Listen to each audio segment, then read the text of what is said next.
Chancellor Rachel Reeves has just dropped a bold new pension plan. Think less piggy bank, more financial bulldozer. She's aiming to smash hundreds of small pension pots into £25 billion megafunds that will pump more investment back into the UK economy.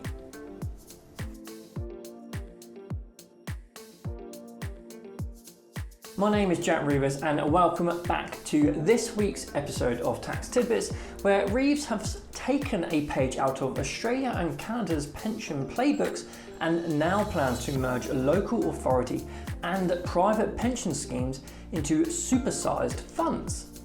And with at least 5% of investments going into UK assets like housing, infrastructure and green energy, your pension could help build both your retirement and the next wind farm.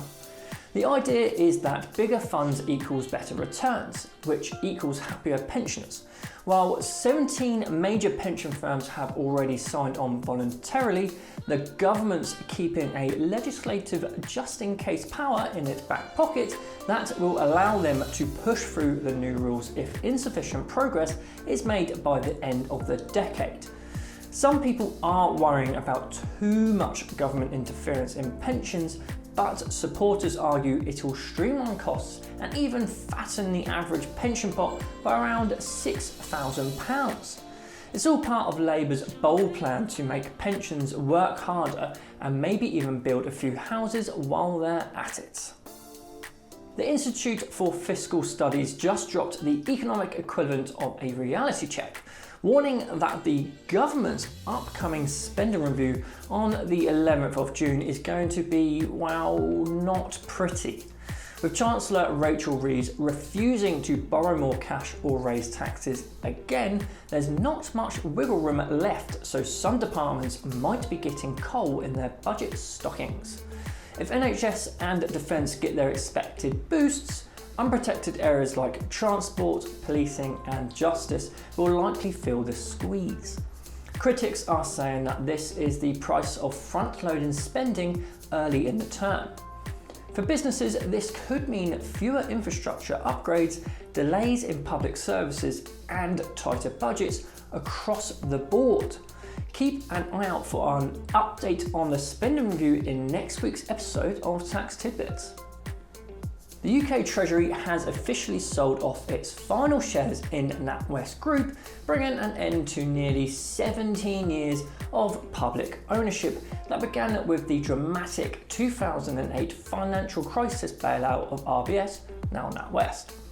At its peak, the government held an 84% stake after pumping in £45 billion of funding, more than the entire defence budget at the time.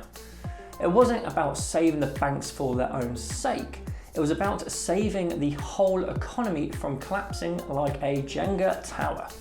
Although the government ultimately sold the shares at a £10 billion loss, experts argue the real goal was economic stability, not profit.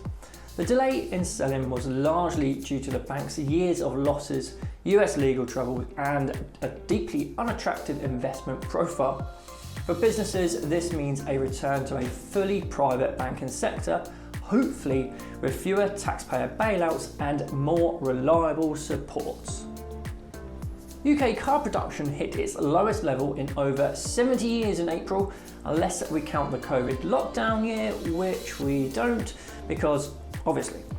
Only 59,000 cars rolled off production lines thanks to the perfect storm of Trump's tariffs, a late Easter cutting working days, and the industry's growing pains as it shifts from petrol to electric vehicles.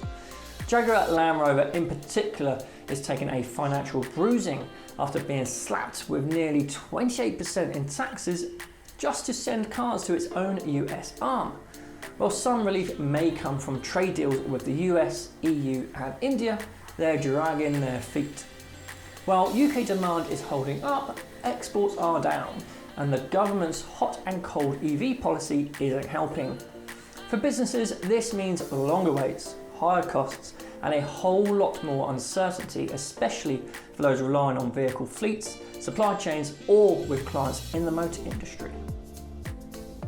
Tens of thousands of energy customers in the UK are set to receive payouts, some up to £1,000, as energy firms fork out over £70 million in response to the scandal over forced prepayment meter installations. Ofgem's review found suppliers had wrongly switched vulnerable customers to prepay meters during the cost of living crisis without consent, sometimes breaking into customers' homes to do so. 8 companies, including EDF, Octopus and E.ON, are dishing out compensation and writing off debts for affected customers. For businesses, this saga is a reminder of the reputational and financial fallout of cutting corners, especially when dealing with vulnerable customers.